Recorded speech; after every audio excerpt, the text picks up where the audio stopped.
Today, we're going to be talking about negative resistors and some of the interesting circuits that use them.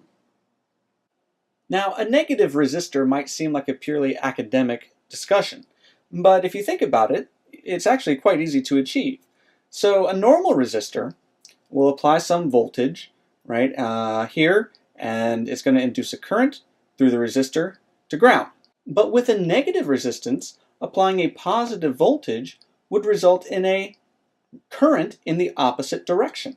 And that's simply Ohm's law, right? Current is going to be voltage divided by resistance. So if we have a negative current with a positive voltage, then the resistance must be negative. In other words, a negative resistor provides power instead of dissipating power like a normal resistor. So let's say I put a normal resistor in this circuit. I have one power supply here and a second one here. Now, in order to get current to go the opposite direction, right, when I apply a positive voltage here, that means this second power supply actually has to provide more voltage than this one. So, for example, let's say that my resistor is 1 kilo ohm. And let's also say that this voltage supply is providing 1 volt.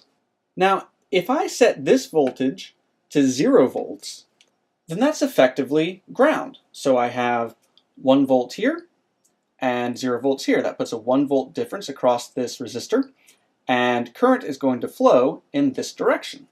Now, if I increase the voltage on the second supply to 1 volt, then I have a 1 volt potential on both sides of this resistor. And so there's no current that's going to go through this resistor at all.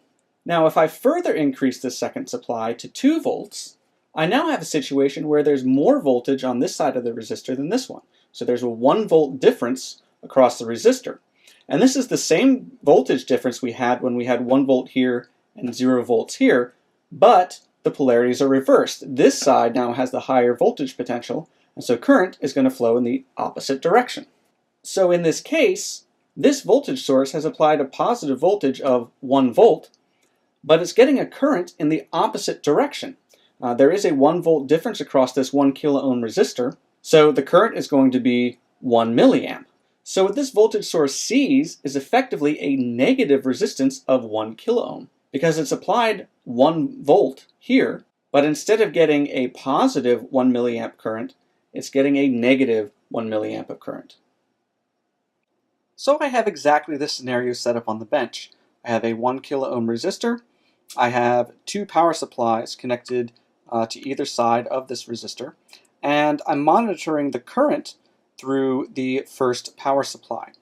If you look right now, the first power supply is set to provide 1 volt, and the second power supply on the other side of the resistor is set to 0 volts. And if we look over at the current measurement I'm getting, it's exactly as we'd expect, 1 milliamp. Now if I take that second power supply, the one that's set to 0 volts, and let's say I set the voltage to 1 volt.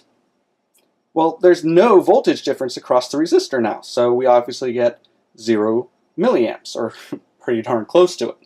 Now, if I further increase that second supply voltage to 2 volts, I'm now getting negative 1 milliamp, because we're looking at the current from the side of that first power supply. That power supply is providing a positive 1 volt input, but it's getting a negative 1 milliamp current. So that means that from the first power supply's perspective, it's seeing a negative resistance. And that's literally all a negative resistor is. It's some device that looks at the current voltage source being applied to a resistor and doubles that voltage. So whatever voltage you apply to this resistor, you're going to get twice that voltage on the other side, and so you're always going to have a negative current. So for example, if this resistor is 1 kilo ohm and I apply 1 volt, I would expect to have negative 1 milliamp. So if I have 1 volt here and 2 volts here, we have a 1 volt difference with a current going back towards the supply voltage. If I were to apply 2 volts here, this would then turn into 4 volts, and so we have a 2 volt difference across the resistor, and we would get negative 2 milliamps going back towards the supply. So again, we have a supply voltage here. It's putting in positive 2 volts, but it's getting back negative 2 milliamps. So this looks like a negative 1 kilo ohm resistor. So what kind of device does that? Well, a non-inverting op-amp will do exactly that if you set the feedback resistors to be equal. Whatever voltage you apply to the input is doubled on the output. So if we want to take a non-inverting op-amp and turn it into a negative 1 kilo ohm resistor, all we have to do is place a 1 kilo ohm resistor between the output of the op-amp and the input.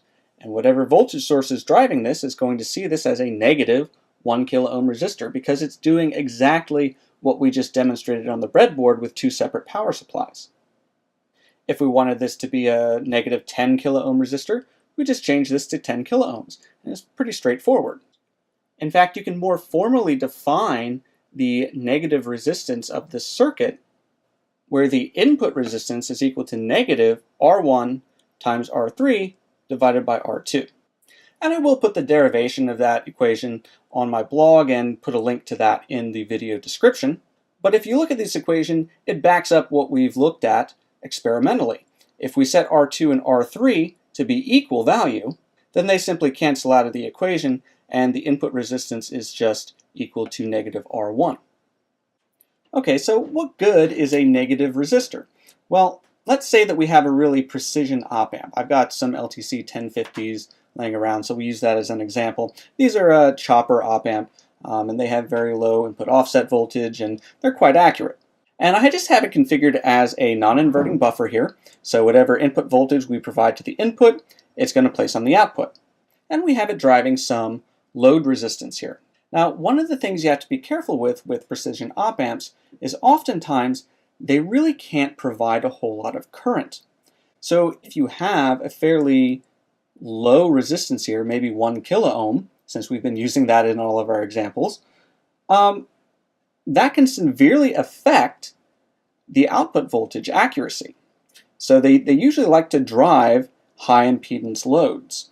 And this is a very typical trade-off with really engineering in general. If you optimize for one parameter, it's usually at the expense of other parameters. So very precise op-amps typically cannot drive stiff loads because they can't source or sink a lot of current, whereas op-amps that can source and sink a lot of current tend not to be precision op-amps. So I have an LTC 1050 here on the board.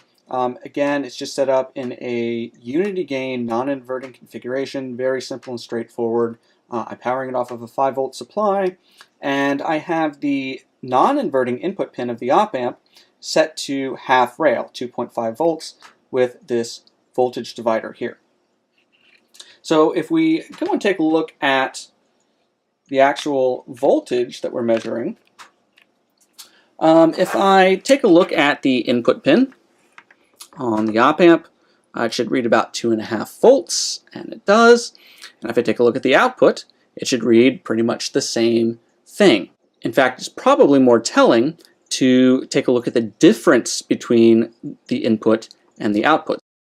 So I just have the multimeter probes hooked up to the input and the output pins of the LTC 1050. So if you take a look down here, the black probe is on the input pin, the positive input pin, and the red probe is on the output pin here. So you can see that the voltage difference is not a whole lot. We're looking at less than 30 microvolts. But let's take a look at what happens to the voltage difference between the input and the output when we place a 1 kilo ohm load across the output of that op-amp. Now that suddenly shot up to 800 millivolts. That is a huge difference in the output. And so if I take a look at the input, that's still sitting at 2.5 volts. But if I take a look at the output of this op-amp, it's only 1.7. So by simply trying to drive a 1 kilo ohm load, we've killed the accuracy of this otherwise very precise op-amp. But what if we put a negative resistance of the same value in parallel with our load? Well, we know that when two resistors are in parallel, Their parallel combination is the product of those two resistances divided by the sum. Well, RL plus negative RL is 0. So the impedance seen by this op-amp would shoot to infinity. And this isn't magic. Remember, the negative resistor provides power back to the circuit. So this negative resistance is doing all the work of driving this load. Now, this op-amp is still going to do what it's supposed to do. It's still going to drive this point to be equal to the input. So you still get the accuracy of this LTC-1050. It just has to work a lot less hard to do that. Now, I've set up this op-amp in a negative resistor configuration, and again, it just has a gain of 2, so its negative resistance is going to be the value of this resistor here, which is 1 kilo ohm.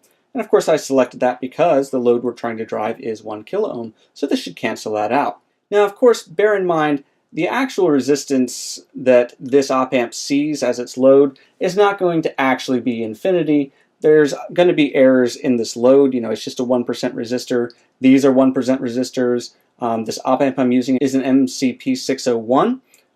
Again, fairly cheap jelly bean op-amp. I have a bunch of them lying around, so that's why I picked it. So this is not going to be exactly negative 1 kilo ohm, and this is not going to be exactly 1 kilo ohm either. But even if we're off a bit, let's say this resistor is 990 ohms, and this negative resistance is actually 1010 ohms. If you do the math, it's still going to see a resistance of something like 500 kilo ohms, which again is much higher than the original 1 kilo ohm load that it's trying to drive. So let's hook this up on the bench and see if it actually works.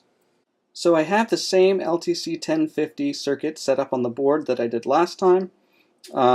Again, it has a 1 kilo ohm load resistor that it's driving, but I also have a 1 kilo ohm negative resistor built around this MCP601 op-amp.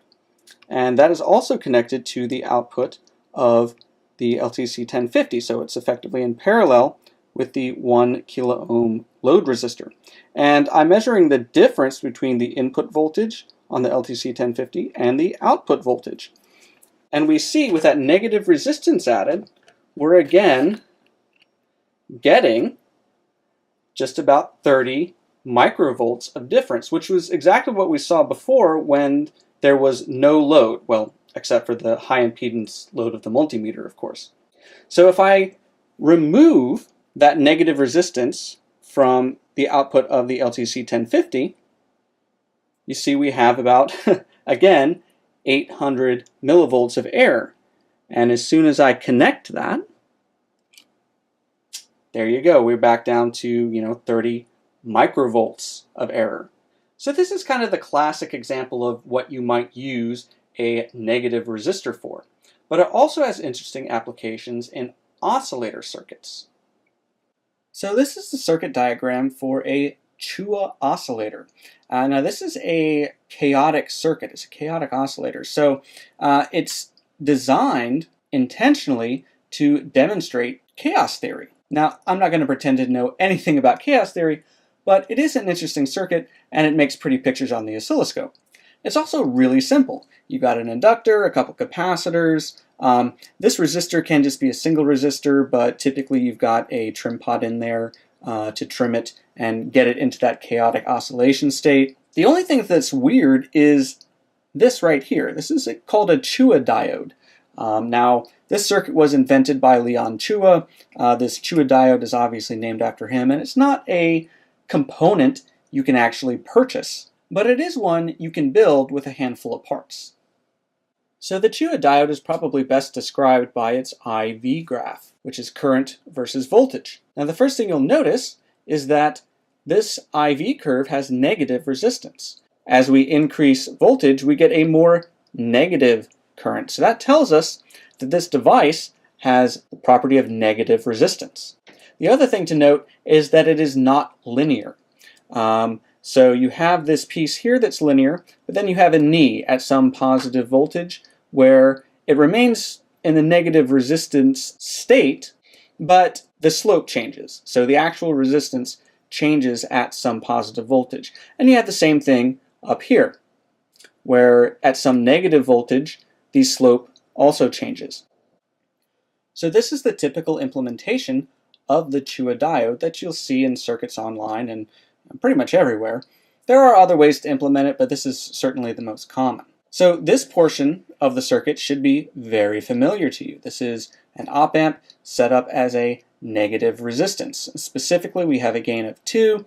With this resistor here being 1 kilo ohm, the negative resistance is going to be negative 1 kilo ohm. So that provides the negative resistance portion of the Chua diode. Now to get those two knees at some positive and negative voltage, in order to get that non-linearity, we just have a couple of diodes here in series with some resistors. So when the voltage here goes positive enough to turn on this diode, it effectively puts this 2 kilo ohm resistor in parallel with our negative 1 kilo ohm. And so that's obviously going to change the slope of our IV graph because we just changed the resistance by placing a 2 kilo ohm resistor in parallel with it. Likewise, when the voltage gets negative enough to turn on this diode, it effectively places this 2 kilo ohm resistor in parallel with our negative 1 kilo ohm resistance. So I have the Chua oscillator circuit, and feeding the voltages across those two capacitors in the circuit into the X and Y inputs of the oscilloscope, you get this pattern. And this is the well-known Chua double attractor. So you see that there are 2 points here that these oscillations are kind of attracted to. However, although all of these oscillations follow the same general pattern, the specific path being taken at any point in time is very different. And it does generate some pretty patterns on the oscilloscope, which is fun. So I hope this gave you some insight into how to achieve negative resistance in a practical circuit and some of the things you might actually use it for. If you like this video, be sure to subscribe, and as always, if there are any corrections, suggestions, or questions, be sure to leave them in the comment section below. Thanks for watching.